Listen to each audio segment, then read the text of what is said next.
Tonight we have a special guest who contacted us a few months ago, and we're very pleased to have him come forward and talk about his experience tonight to do with the Westall UFO incident, which occurred in 1966.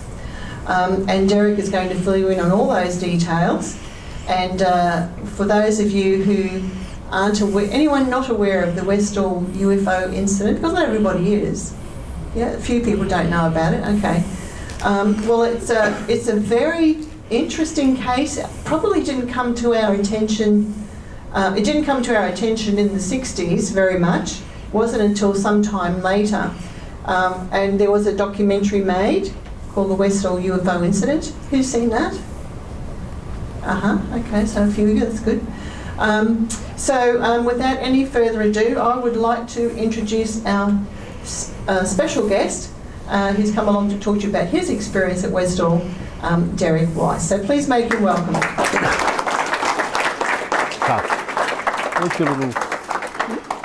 Okay.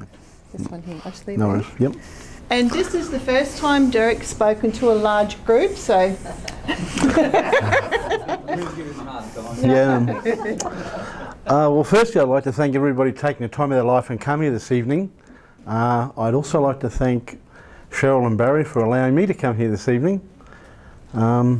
It's a pretty in-depth subject, and it's the sort of thing a lot of people frown upon, and even some of my friends till this day find it a little bit hard. I've had to live it, I've had to document it, and hopefully today I'm here to present it.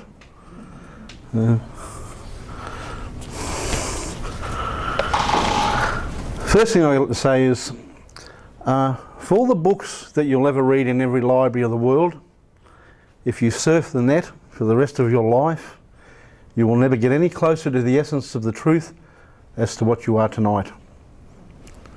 And you can look out there into the skies, but what you really need to see is what's right in front of your eyes. The clues are amongst the abductees, and I'm one of those.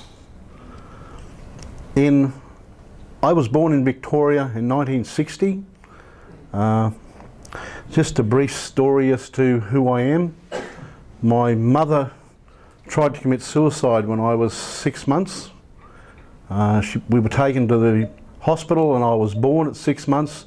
She succeeded 2 weeks later in committing suicide, and it wasn't until 45 years later that I found out I had 2 older brothers and a sister. My adopted mother today was actually my birth mother's friend. And from what I can gather, people were saying my mother was crazy. And when I got in touch with my sister, she said she was an alcoholic, and a lot of times when she was quite drunk, she would mumble on about being abducted by aliens. So it's something that I feel is being carried on through the family, and of course I'm here today to discuss that as well. But getting probably close to the facts, 1960 I was born, like I said. In 1966, I was supposed to go to Thomas Downey's primary school, and it wasn't ready. It was being renovated, so a lot of the students were sent to Epping, others were sent to Westall. I was one of the ones that was sent to Westall. Just to give you an idea of numbers, at that time Thomas Downey's primary school had 500 students. Today it only has 200. The whole area was very heavily migrated because of the Industrial Revolution that was occurring in Victoria at that time, and it was very hard to place all our students somewhere. I didn't really want to go to Westall. I'd preferred to go to Thomas Down because I had an older brother that was going there, and as you'll see, I only lived around the corner. So to end up at Westall was kind of a step of coincidences that turned out quite bizarre. I'll go on to here. What we're going to do is I'll just show a brief video on Westall for those that aren't familiar with it. Might have heard about Roswell, the great conspiracy theory about UFOs crashing in the deserts of New Mexico. Well, Australia has its own UFO mystery as well. This goes back more than 40 years, that was stopped by witnessed by 200 people who say it was kept secret by the military. As Brian Seymour reports, more light is now being shone on Australia's Westall incident. This boy come running in saying, Mr. Greenwood, there's these things in the sky, there's these things in the sky. We looked up and we just saw this saucer type thing taking off. It wasn't a plane, it wasn't a balloon, it was nothing like that. A lot of the kids took off towards where it seemed to go. All the students were just running all over the place, hysterical. Westall High School as a teaching situation ceased. My girlfriend and I sat on the fence, climbed the fence, the school boundary, and we were crying, thinking it was the end of the world. For 44 years, the story of what happened at Westall has been largely untold or covered up. That afternoon, our principal called a special assembly and told us all not to talk about it. I was prepped to tell the students that what they'd seen didn't exist. We were told that we weren't allowed to speak to the media. You've most likely heard about the best-known UFO encounter that occurred at Roswell, New Mexico in 1947. But the fifth greatest UFO mystery on the planet happened a world away, just southeast of Melbourne, in the suburb of Clayton South. It happened at Westall High School on Wednesday, April 6, 1966. Recess time about 11 o'clock in the morning. Scientists and UFO experts have long known about the Aussie sighting, but until now the details have been locked in our past. All I knew was what I saw, and it definitely was not any aircraft of the day by any stretch of the imagination, and it certainly was not a weather balloon. It still will take me to my grave. What the hell was that? It was amazing and something that I've never forgotten. Victor Sukrusny was in second form when he says he had a very close encounter. After watching with over 150 other children a mysterious saucer-shaped craft land, he decided to approach it. You could feel heat about a metre away coming from us, pretty warm or hot, and then it just gradually lifted up and then went off towards the pines. We're talking about 200 people, and a lot of them were kids too. They were at school, so I mean, I think adults have got preconceptions about what a UFO might or may not be, but kids are a different matter, and yeah, when you got 200 witnesses, either there was something strange in the tuck shop lunch that day, or there was something else going on. A news crew interviewed several students at the school right after the event, so filmmaker Shane Ryan tracked down the tape. But oddly, there was nothing there. I was absolutely devastated, and nobody had any idea where it had gone. A teacher saw one of his colleagues who had taken pictures confronted by a man in a dark blue suit. It was demanded that she hand over not the film, but the entire camera. However, one written account survives in the Dandenong Journal newspaper, which reported the occurrence, questioned the involvement of the military and the cover-up by school officials. Flying saucers have invaded our planet. Washington, London, Paris. Popular culture made popular flying saucers, and sightings were common. They are real, anyway. They come from the other planets. Some of them may come from the centre of the Earth. People can say anything. What we must do is look at the original reports of the time and see what really happened. The idea that what those people saw came from outer space is alien to Richard Saunders from Australian Skeptics. On that very morning, not too far away, about 30 kilometres away, a weather balloon was released. The winds were blowing towards the school. Now, I've seen a weather balloon in the sky near an airport, and stuff me, I didn't know what it was. One thing that we would really like would be that someone either from the police or the military would come forward and say yes, they were there. Some of the surviving witnesses are appealing for those with official information to come forward. Incredibly, and despite the involvement of the Army, Air Force and police, there is not one single mention of the Westall incident in government files. You asked me whether an R&D establishment would destroy evidence. Yes, of course they would. Bearing in mind that in the 1960s, Australia had great success financially with some of their pilotless target aircraft. Information related to some of these sorts of projects, if it was to be released to the wrong party, then it would have very adverse effects on Australia from a financial point of view. This was happening in the 60s, right? And in a lot of countries around the world, a lot of governments were quite worried about UFO sightings, not from the perspective of invasion, but mass hysteria. Dr. Martin Plowman was the first Australian to earn a PhD in ufology from the University of Melbourne. I do believe that there's life out there on other planets, but I think it's a long way away.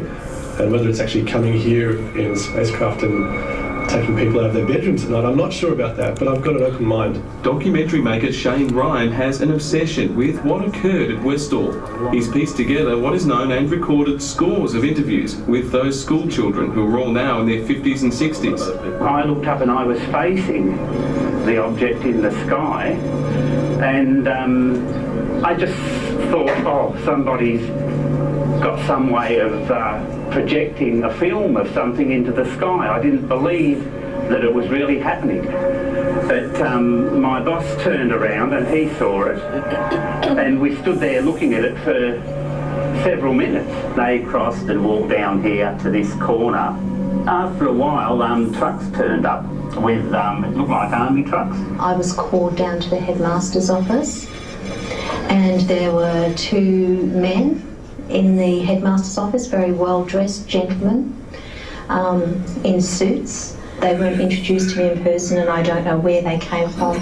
From my references now as an adult, I would say they were Asia. Then we went into, oh, and we suppose you think you saw a flying saucer. And I went like, well, I didn't say that. I said I saw an object, and we suppose you saw little green men. When I came out, I think I burst into tears. They were certainly Australian government, and I think it was part of their job to keep everything quiet. It seems to me that a lot of the stories around this incident are elaborations made up over the years. The authorities had found a way to silence the children, but they still had unfinished business with the teacher, Andrew Greenwood. He told me that two officers came to his home and threatened him under the Official Secrets Act. They said that he couldn't have seen a flying saucer at Westall because there were no such things as flying saucers. They threatened to tell people he was alcoholic, even though he wasn't. I have to admit that I don't believe in UFOs myself. I don't think that aliens are coming here and doing things to people, but I do believe witnesses when they say that they have seen something they can't understand. Because I think the universe is a really big place and much bigger than we understand it yet to be. It was their job to squash what was being seen. It was a bunch of kids that saw this, so we would be able to squash this down. I believe there's life out there. I look up at the sky and say, where are you people? Come and talk to me. There's a brief report about why I was at Westall, because you see the 4th of March 1966, first term wasn't ready at Thomastown East Primary School. So that's why I ended up at Westall. Thomastown East Primary School. That's where I was supposed to go, and of course ended up after Westall. That's the distance between Thomastown and Westall. It was a 50-minute drive. Some parents were organised to take the half a dozen students that went to Westall as opposed to those that went to Epping on a bus. And I was of course one of those that went to Westall. That object there was seen 2 days and filmed 2 days before Westall, and I can tell you what I saw that day was that object, not a weather balloon. To give you an idea of locations, Port Phillip Bay is on the left at the bottom of the screen, Westall, and where the photograph you just saw was taken is virtually the same distance from Port Phillip Bay. What you're looking at here is actually a photograph of Thomastown. I'll try not to get too far ahead of myself, so I'll probably get right into what happened at Westall. I was dropped at the gate in the morning. The students that I was with all went to class. The primary school was actually at the front of the high school, and the playground that I was at was next to the oval. I, for some reason, didn't want to go to class. It was overpowering that I stay and play on the swings and slides. There was no one else there except for senior students that were playing on the oval doing sports. Now I think it was probably an hour or so, I'm not sure exactly how long it was, but Mr. Greenwood came up to me and said, "Why aren't you in class?" And I said, "My teacher told me I don't have to go to class and I can stay on the swings." I think it was a little bit too troubling for him, so he decided to sort of shake his head and walked into the school. And as he walked into a side entrance. The normal doors are left open because they're very heavy, and the classrooms are inside a hallway with all the lockers and so on. Probably an hour or so, around 11 o'clock, I heard a noise in the sky, and it sounded like a whizzing or a hissing noise. I wasn't quite sure. And I looked up and I seen 3 craft, and they were circling the school from right to left. And they probably circled about 3 times, and the closest craft looked bigger than the other 2, but of course that could have been just depth perception. I wasn't sure. Being 5 years old, I wasn't real sure about that. But I got a heck of a fright. I ran up to the entrance where Mr. Greenwood had gone in through the side of the school. I opened his classroom door and I yelled, "There is something in the sky out here you need to have a look at." And they sort of looked at me all funny and said, "What's wrong with you," so to speak. And I said, "There's flying saucers," or whatever the case might have been. Then I took off back out the class, and I was quite surprised that I turned back and nobody was following me. I thought maybe they thought I was making it up. But of course later I found out that the students weren't allowed to go because the recess bell hadn't gone. That's crazy, I know. Anyway, I went back toward the swings and slides and I watched these things going around. I didn't see the 2 sources after that. I only saw the one, and the one landed behind the paddock, behind the pine trees down in an area called the Grange. I jumped the fence and I wanted a better look. Being 5 years old, the grass was probably higher than me in some cases, so it was quite difficult to see. So the top right hand corner of the Grange, there was a barbed wire fence as well. So you had to jump over the school fence, and then further down along the Grange there was a barbed wire fence. I still couldn't see, so I jumped up on top of a post, and the post had support rails on either side that they usually do on corner posts. And as I got up, I was actually facing the opposite way, and I turned.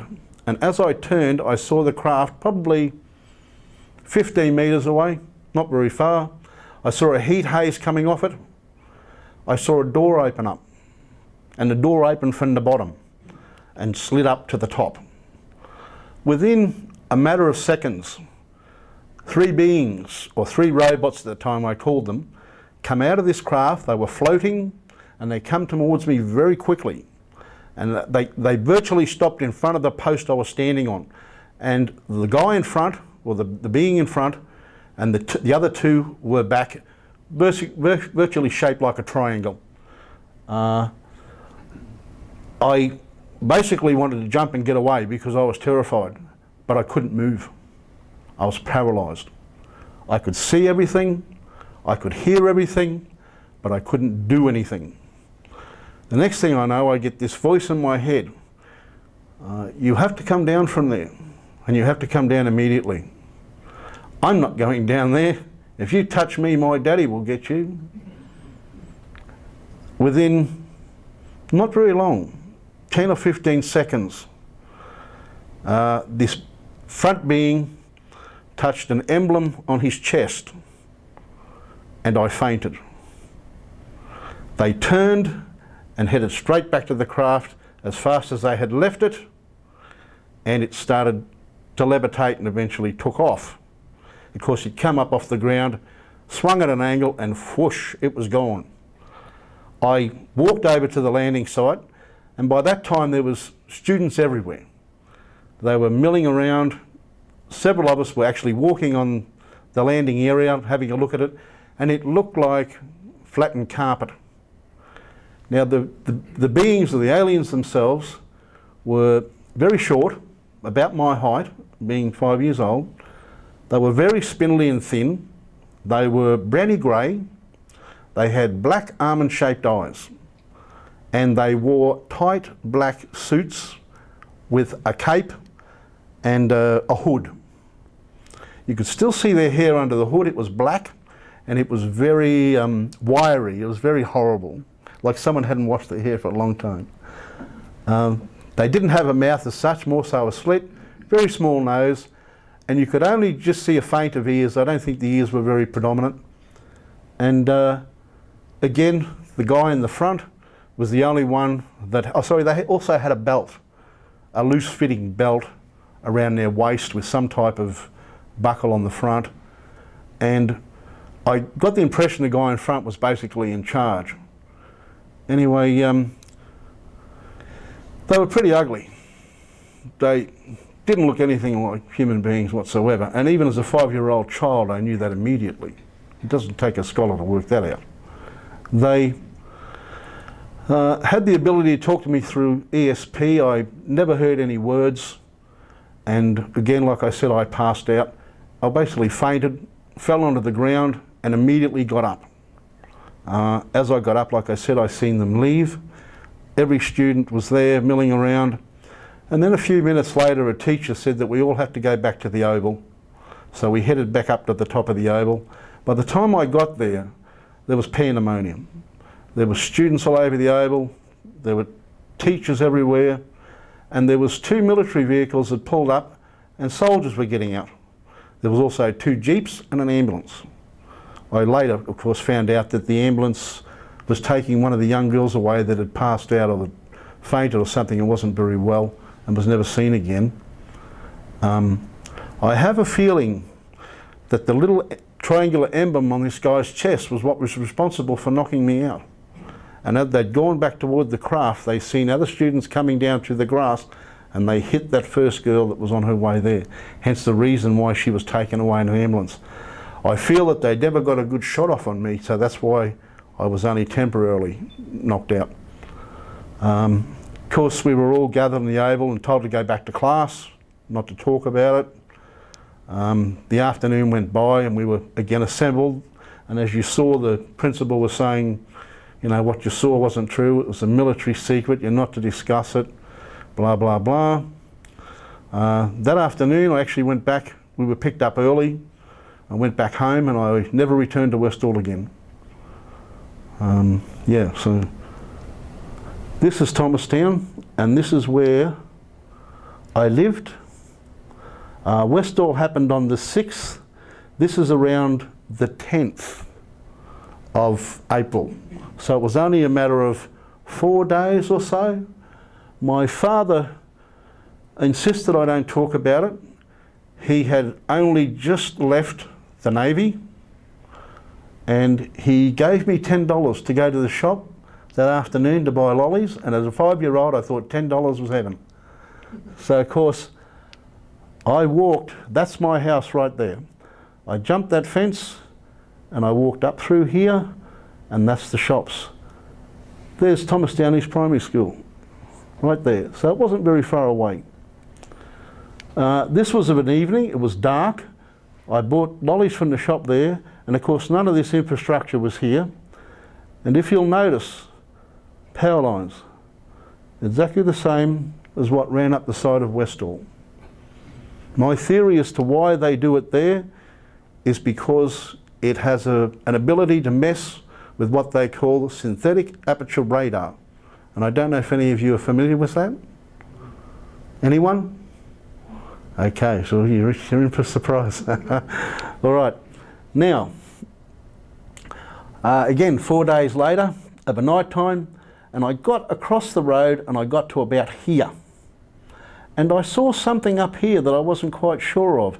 It looked like a family was shining torches ahead of them in my face.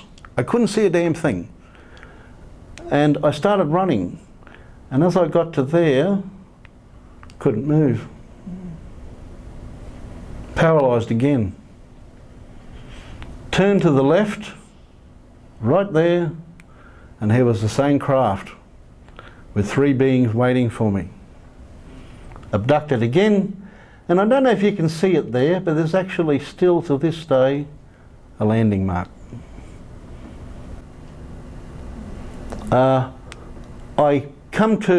I didn't have any recollection at that time about what was going on. I only know that I had my bag of lollies and I'd lost them. I woke up next to that ring on the ground. The craft, the aliens were gone. There was no military, nobody. I grabbed my lollies and I walked back this way towards my home, and the next day I went back to see if I'd left any lollies behind, and sure enough, the same flat, round, circular area as Westall. Where am I going? Some of these pictures don't do any justice, and of course you've got to understand some of them are very old. Triangles.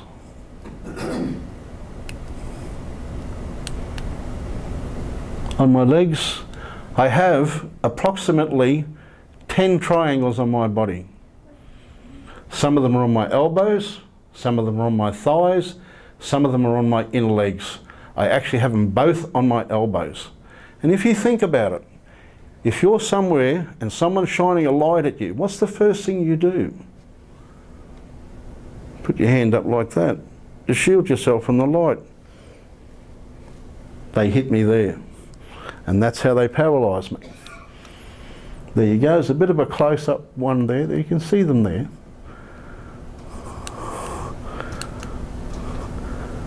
Now, this is where it gets really complicated. Approximately 2 weeks before my 6th birthday, we were coming back from the shops, and we were only 1 minute from my house, and this is the reason why I have never discussed this before. And before I tell you why, I can just say that what happened at Westall, they knew I was there. They weren't successful in grabbing me. That's why they come back 4 days later and got me in the dark behind my house.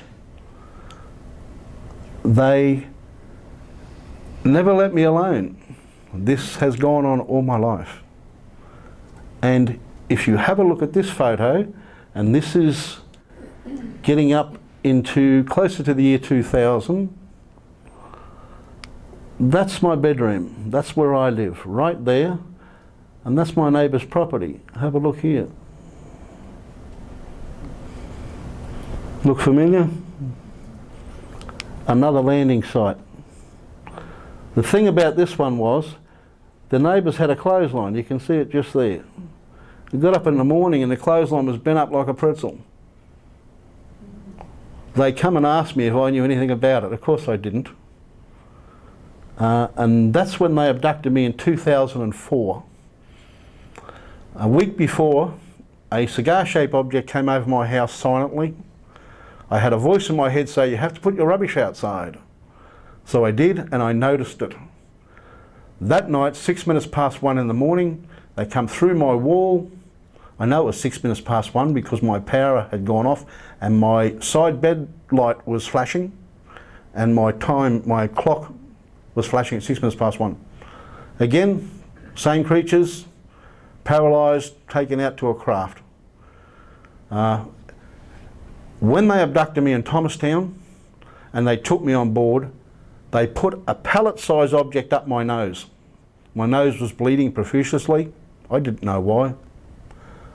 This time, in 2004, when I was taken, they did some major things to me that I will never forget. I was lying on a steel table. My legs were spread apart. I remember the table being very cold, and they had what I can only describe as a laparoscope, the sort of thing that sometimes they use to investigate and see what's going on. I actually woke up while this alien was trying to extract sperm from me, and I kicked this damn thing in the chops, like as hard as I could. I heard a loud pitched noise in my head and I passed out. The next thing I knew, I was being carried out of the craft like that. I had 4 finger marks this side of my body, 4 finger marks down there, and 4 there and 4 there. Notice how I said 4.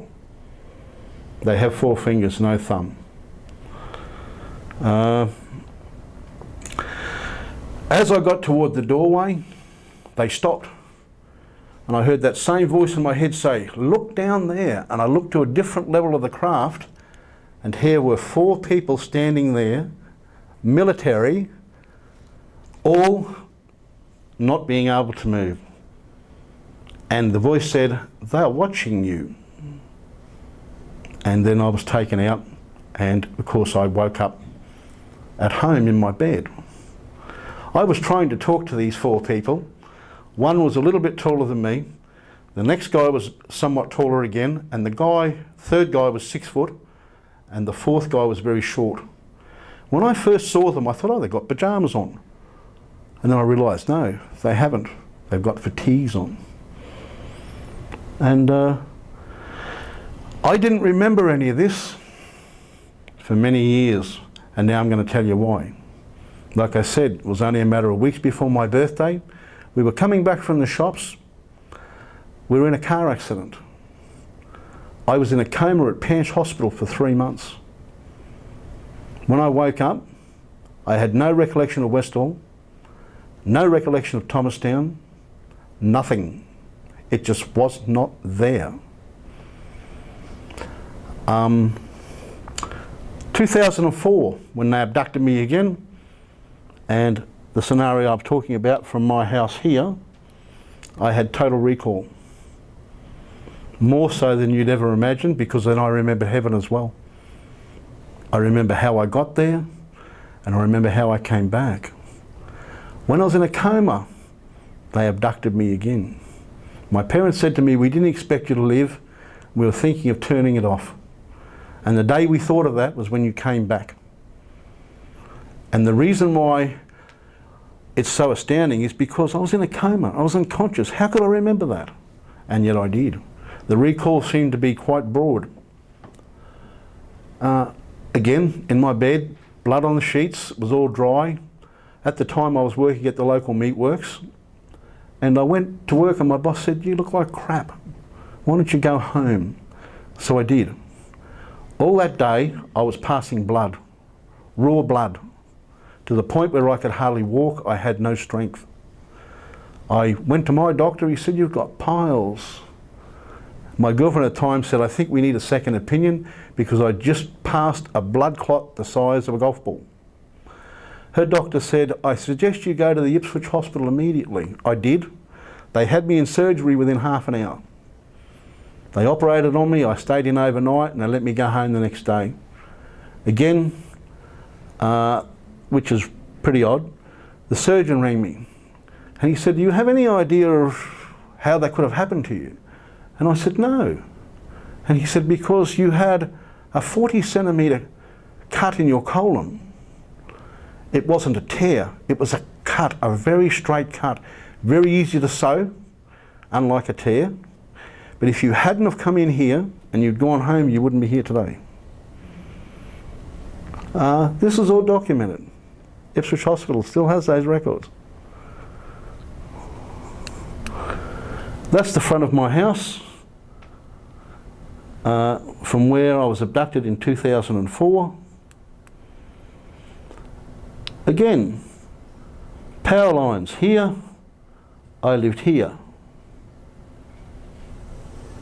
And that's where they landed.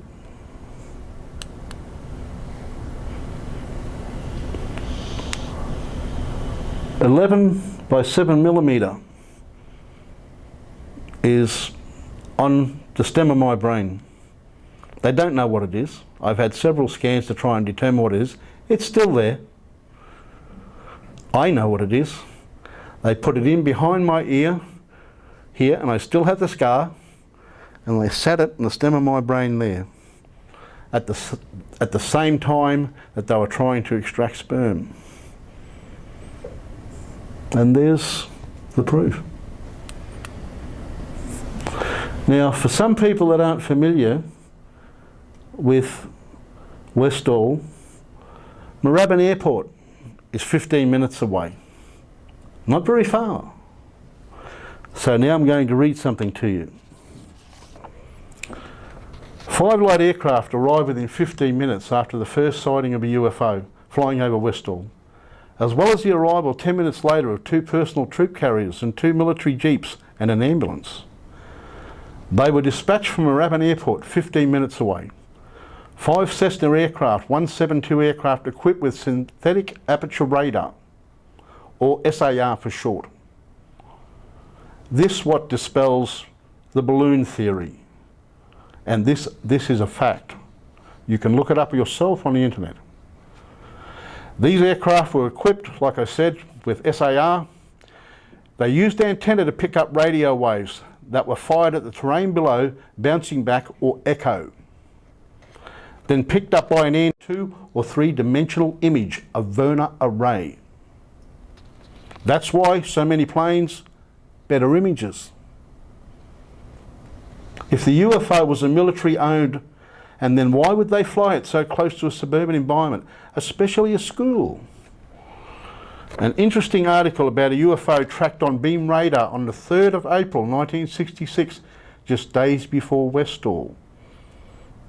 They knew it might come back on the 6th of April, and it did. Department of Civil Aviation and Safety Incident Report number blah blah blah. Goodyear Aerospace developed and patented SAR radar in the 1950s, and by 1960s it was in use in Australia for civil and military applications. SAR radar was in use at Moorabbin Airport in 1966. The UFOs came in at Westall from the east and left the same way, right past the beam radar detection. Australian Aerospace Industry Capability Director Austrade was established at Moorabbin Airport in 1955. In 1965, I feel that the 2 vehicles that had the military people in at Westall were actually called Wagoneers, F-16s or FJ3s. And there was 2 vans that came with men in camouflage to the school that day. That's what they arrived in. So it kind of dispels the balloon theory, and anyone that honestly thinks that what was there that day was the balloon is kidding themselves. Out of the 200 witnesses that day, you're looking at one witness that can give you a theory as to why they were there. They knew. Not just the military, but the aliens knew I was there that day. Now here's the reason why.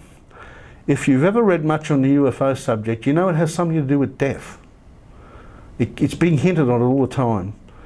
Bud Hopkins writes about it in his books, even his wife happens to mention it. They were preparing me for what was coming, which was the coma incident. So if you think about it in this context, we run simulations with our technology now. We have an ability to determine asteroids, weather patterns, and of course the accuracy of those things is only determined by the amount of data you put into it. Can you imagine an advanced civilization and what they are capable of? They would determine a future quite easily. And that's exactly what they did. Come home one day, that's what I found. A hole in my roof. I couldn't understand how they were breaking into our house. We were coming home, my pets were inside my house, my doors were left open, and this went on for 20 odd years, and I could not put my finger on how they were doing it without someone seeing something. And as soon as I saw that, I realised they were coming in through my roof, through my man hatch, opening a door, going back up into the roof. So you naturally come home and think, oh, someone's come in through my door. You don't think for a moment that some bugger's hiding in your ceiling. I found that in the manhole. Magnum ice cream stick. What's a Magnum? A gun. It was a warning. Went to bed one night, 8 o'clock, voice in my head, pull the blankets back. Rainforest spider, deadly. Bites you, no cure.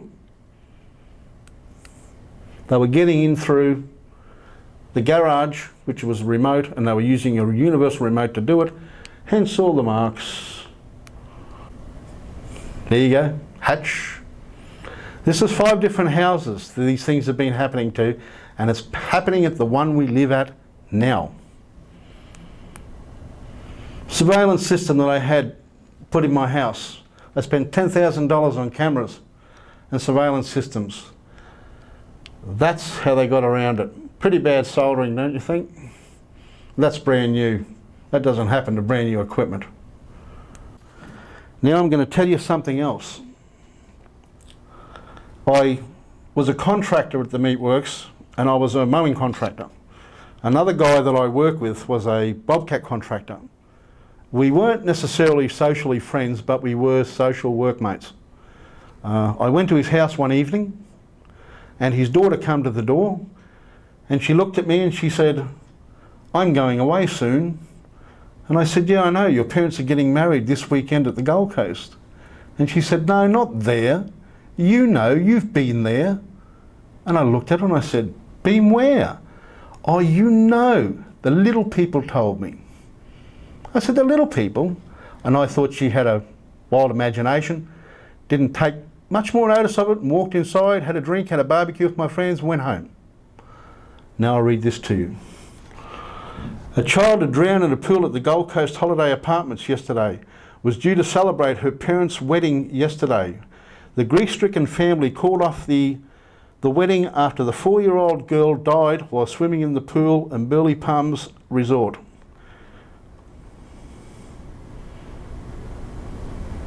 She knew she was going to die.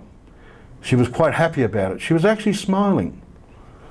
And if you think of the ramifications of that, it means that aliens are able to predict the future and they are warning us. She knew she was going, but what really shocked me is she knew I'd been. And then she died. How the heck could I ever approach her parents and tell them either their daughter had committed suicide or aliens had something to do with it? They would have locked me up. I had to keep my mouth shut. Again, same sort of thing. That's why I believe it's got something to do with death. I don't know why me. I didn't wish this upon myself. It hasn't been pleasant, to say the least.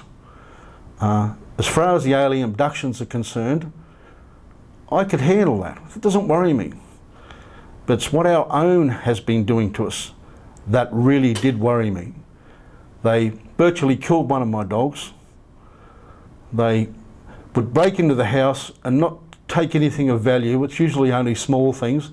And of course you ring the police and say, "Oh, someone's been in my house and stole my wife's makeup gear." Yeah, right, okay. What do you want us to do about it? And this was a continuous thing, even till this day. They are not beyond doing you in if they can, but they want it to look like an accident. I know through a friend, and I don't know how she knows, but she said they're absolutely terrified of you. They're afraid of you. And I said, "Why would they be afraid of me?" "Can't elaborate. They're just afraid of you. They don't like you." Oh, okay. So that's kind of my life in a nutshell. How come they're after you? What do you do to them? That's all I can know. It's basically a discrimination campaign. They don't want anyone to believe me. And if you think about it, back in the 60s at Westall, if they went to that extent then, what could they do with their technology today? I've got friends that don't believe me, even with the evidence. I know you're showing me the evidence, but I don't believe it.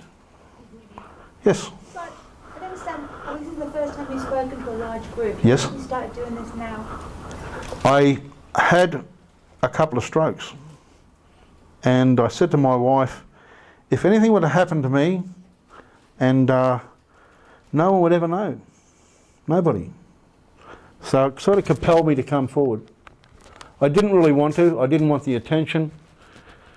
But again, I think people have a right to know the truth. Not the balloon crap. That's rubbish. Yes? Do you think that coming out is going to make the harassment worse? More than likely, because there's another incident I'm about to mention to you.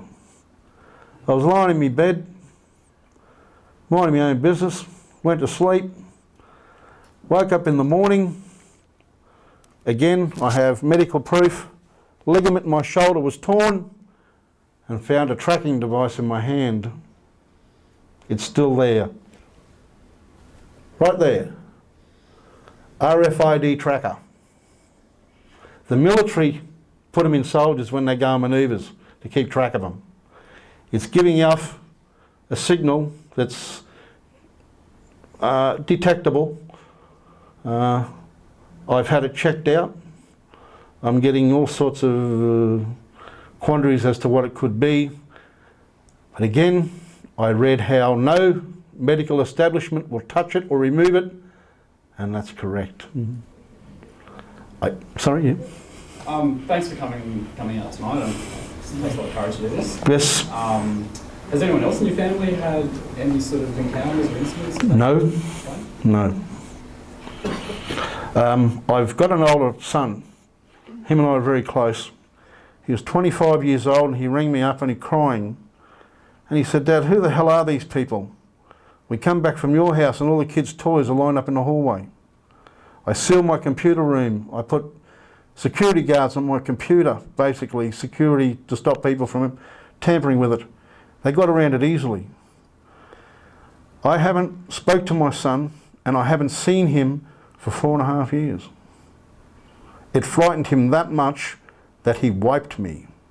I do not see 3 grandchildren because of it.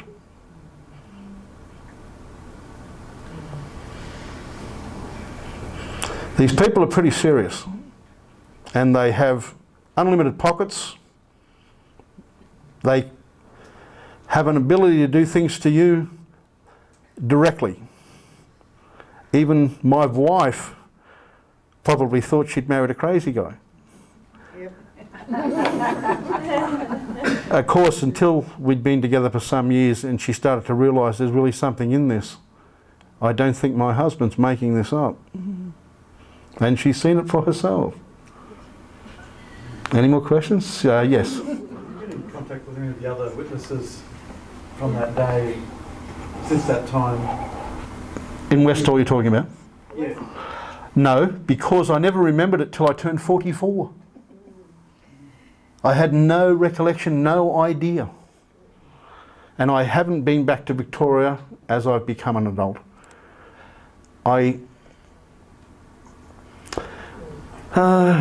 After going through what I have, and after what they did, they kicked the guts out of one of my dogs. I have it on audio. The video doesn't see anything. He was a 15-year-old staffy, English staffy, an old dog. And you can hear him screaming with these kicks. And I've got it on 2 different cameras. It was then that I realised I'm going to do whatever it takes to find out who you people are.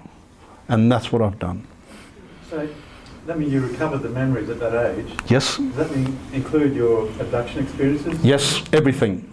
Can you say something about that? How that? Yes, I went to bed that night, and before I went to bed, and I'm going to quote the Bible a couple of times. I'm not religious, so don't get me wrong. They will gnaw at their hands at the sight of him. I chew my fingernails profusely. Have since I was a child. When I was in a coma, I remember going to heaven, and I remember meeting God. I also remember looking back on my body lying on the road, and I had no affinity with it. I knew it was only a shell. I tell people, when you die, you don't die. Only the body that you need to survive in this world dies. You are reborn. The recall was pretty intense. It was basically a dream where I saw everything from Westall right down to the size of the post I was standing on. Everything. Now, out of the 200 odd witnesses, I'm the only one who can stand here before you today and, like I said, give you a reason as to why it happened. Because I was more involved than anybody else. Anyone else? Yes?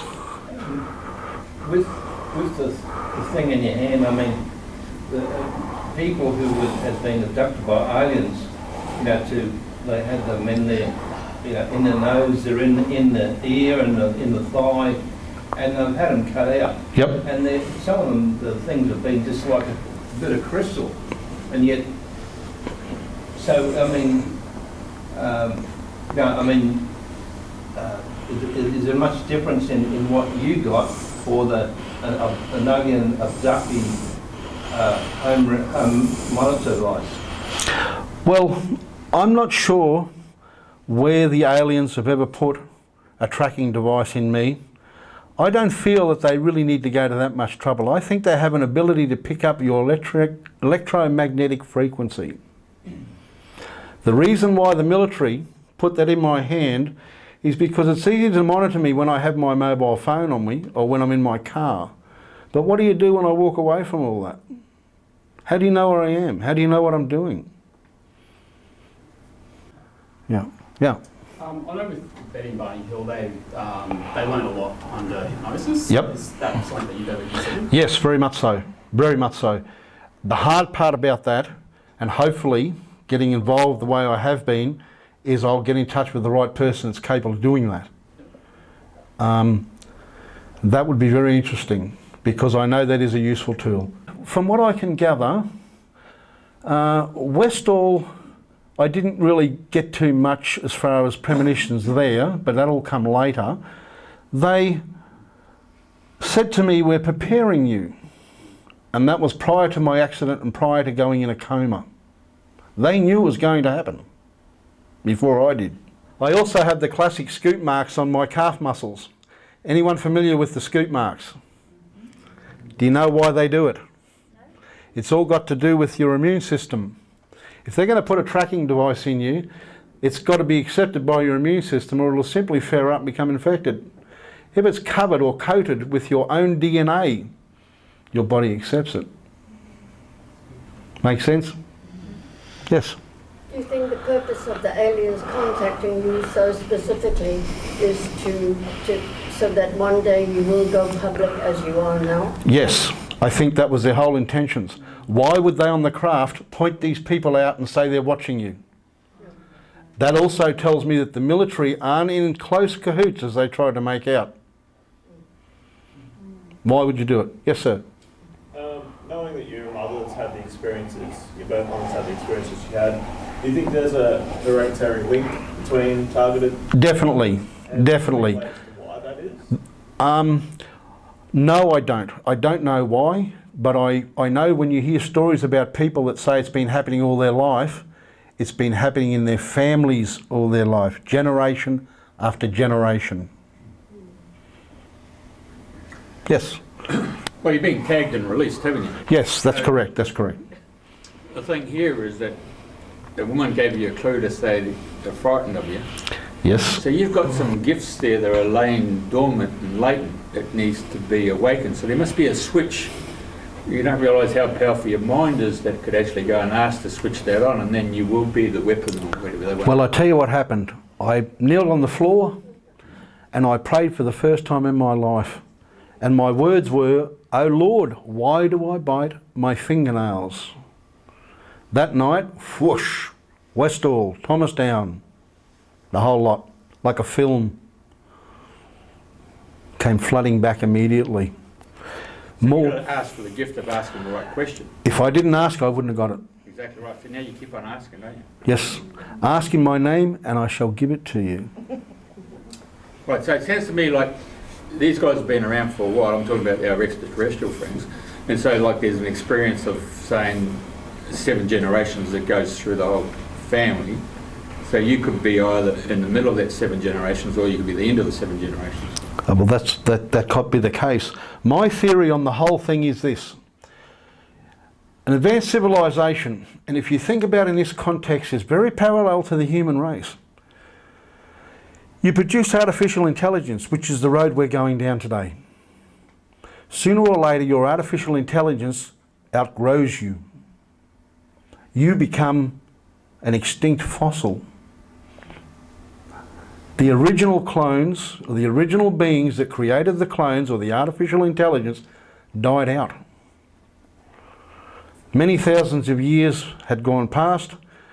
The clones realised entropy will be our death of us in a material universe. We have to try and get DNA, original DNA, in order to live forever. So what they did was they probably just went through their own data banks and said, oh look, our original ancestors seeded this planet Earth. I reckon if we go back there, we'll get the DNA we're after. Xerox of a Xerox, you're going to be running out, aren't you? What do you say, Jeff? Yeah, like a Xerox. You just take a photocopy of a photocopy of it, just segregates. That's right, and your quality fails. That's exactly what's happened. And I can go one step further for you. In the future for human beings, you won't have memories like you do today. You won't remember your family. You won't have memories of being a child.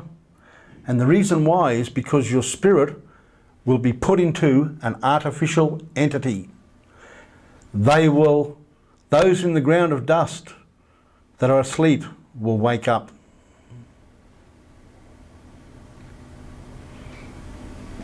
Do you see what I'm saying? You're not? Okay, Bible quotes that many people will die and they'll be laying dormant in the ground of dust, and there'll come a time when they will actually wake up. In other words, they'll be reborn. There'll be no human bodies, and birth will be a thing of the past. You will simply transfer who you are into another body. Now, it's hard to conceive in our day and time on Earth at this stage, because I'm talking a time in the future when artificial intelligence is running the show. We will become obsolete. And if you read any books about artificial intelligence, all the experts are warning us, we've got to be careful going down that road, but we're not stopping. And doesn't it seem strange how it's in our DNA and our everyday working lives to head that way? Don't you think maybe that we've been programmed to do so? I'll tell you something else. All human history, there's only one breed of human being that's caused more fear, more wars than throughout all of human history, and that's Caucasians. Caucasians have been created. We have been created by them. Hitler was a product of alien interference.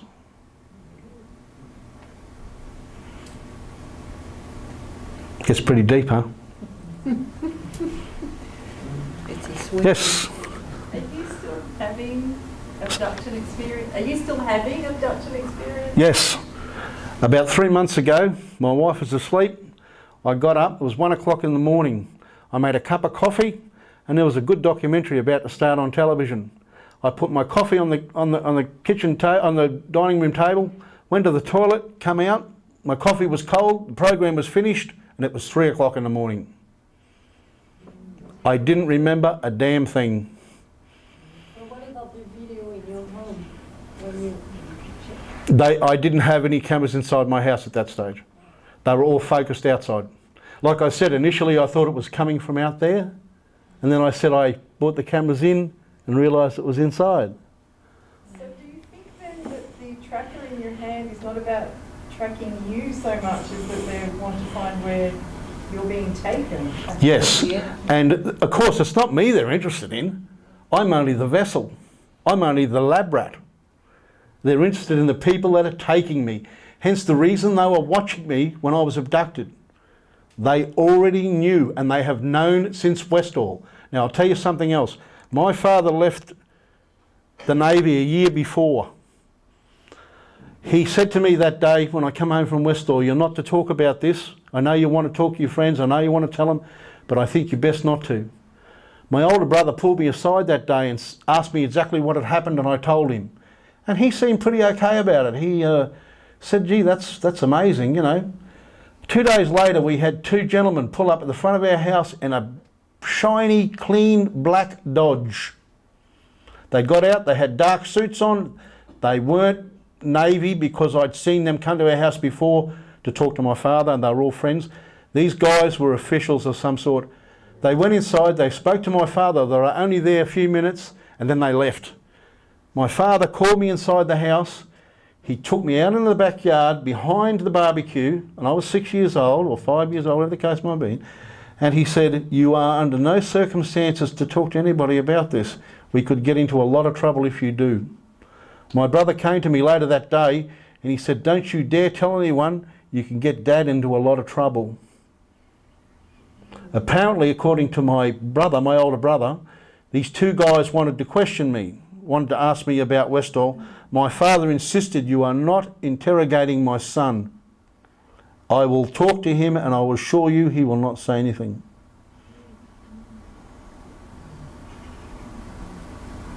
Pretty strange, eh? The reason why I haven't come forward, as you know, after all these years is because I didn't remember. And when I turned 44, you don't automatically go, "Oh my God, guess what happened to me?" Who's going to believe you? Nobody. I didn't know what Westall was as far as aliens and things are concerned. I didn't know anything about abductions, even though it had been happening to me. Anyone else? Yes, sir. Our home guard security service is AJO, which is the one who looks after us. Yes. And then you have another branch of AJO which is overseas operations and so forth. Would you say that it's them in a way, or is I can tell you it's the American military has penetrated all our security services. How can my computer be hacked, my phones be hacked, and yet my communications supplier Optus knows nothing about it? How could you not know? One day I heard clicks on my phone. This is a phone, static home phone. And I rang Optus and I said, "Can you run a check on my line, please? I'm getting strange noises every time I talk to somebody." She was only gone 3 seconds. She came back, she said, "I want you to write this number down and take it to the police." I did. I never heard another thing about it. My phone was being tapped. They had a keylogger on my computer and they were hacking me through the internet. They also had an ability to control my webcam when I wasn't even on the net. They're pretty sophisticated. Yes, sir. Had you ever found out what group of ETs were contacting you, the first ones? Yes, the ones at Westall were all the short, chocolatey greys, but they were actually, I found out later, that the people who are actually in charge are taller. They're the taller, thin greys. I've only ever seen one of them in my entire life, and a lot of people call them the doctor. All I got the impression was that they were in charge. I've also seen Nordics, the pale ones. I had an experience, and Cheryl will back me up on this one. I had, now this is another little side thing to what's been going on. I was going to a friend's house. It was only 5 minutes from my place, and he owed me money. I was going to knuckle this guy, right? And if you're familiar with where I lived at Bundamba, there used to be a church just opposite the Mazda dealership where Bunnings now is. This guy appeared in front of me in the middle of the road, no shirt on, jeans, yelling at the sky, "Why me?" And I thought, where the heck did this guy come from? And of course, I wanted to ignore him like the plague, so I tried to walk around him. He put his hand on my shoulder from behind and he said to me, "We know what you're doing and we advise you don't." And I said, "Mate, piss off. I've got enough problems of my own. I don't need trouble from you." I took 4 more steps, turned around, the guy was gone. Have a guess who he was? The guy that went missing from Bass Strait. Valentini. He hadn't aged a stroke. He had the prominent forehead, dark hair, no fat on his body, about they tall compared to me. Then when I read the book about it and looked at it, as soon as I saw his face in the book, I got a fright. I thought, my God, that's that bugger from that night.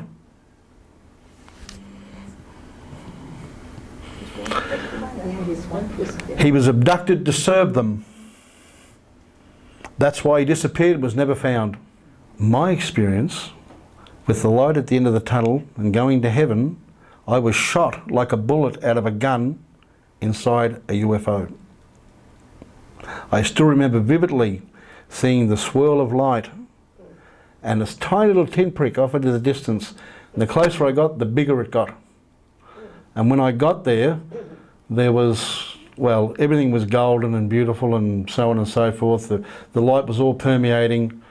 Love like you couldn't imagine. I think if we're going to talk about aliens that are nice or friendly, I think you'd be talking about those ones. About? About those ones, about the ones that are involved with people that go to heaven. And it's the same old story. You don't know what it's like until it happens to you. Yeah. You know? I mean, you can be a learned person and you can tell people these things, but it's no different to a person that's not learned. They're still sharing the same experiences and trying to deal with it in their own way. Sorry? Derek, you got an amazing story, mate, but what is your next step? What would you like to do now for the future? Okay. Geez, that's a good one. I would probably like to get more involved than I have been. Hence, yourself. And I would really like to try and help others. I don't think that anyone should have to go through what I've gone through without at least knowing why, or, you know. And I'm sure that there are a lot of people out there like me that have no idea why this is going on or why it's happening to them. And if I can shed some light on that, even one person, then I've done my job. I have one more thing I have to tell you, which is what I was going to tell you earlier. Cheryl and Barry come to my place and interviewed me. And we were sitting there, and as a side thing I said to Cheryl, I have an image of a woman that was hell-bent on wanting to make love to me. It was inside a small craft. She was pale white, she had white hair, firm breasts. She was quite attractive, but I knew she wasn't human. And as I was describing this to Cheryl, she said, give me some more details and tell me what she looked like. So I did.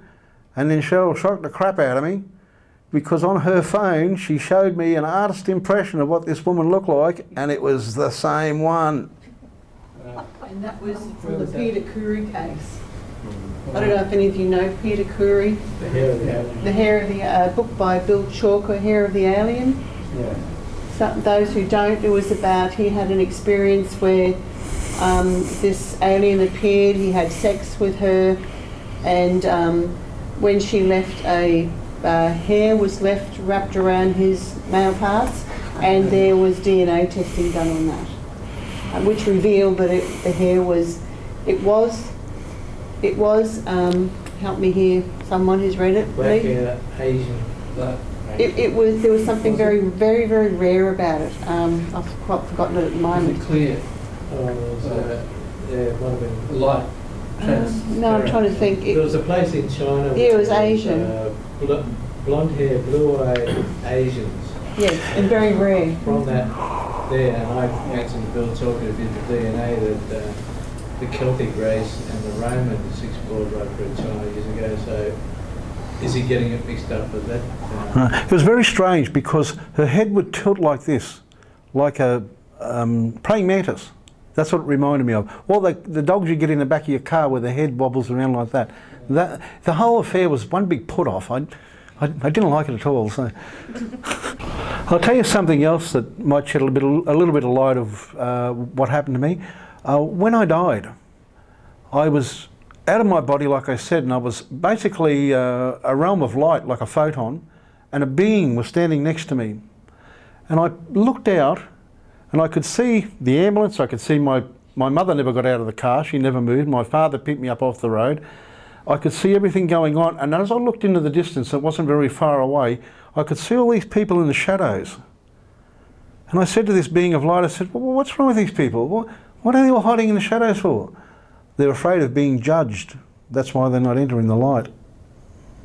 It's a wonderful thing that we have people like yourself that are prepared to listen and prepared to take in. I'm not expecting everyone to believe me, but you know what? If you go away from here tonight and you read something or something happens and you say, that's what that guy said.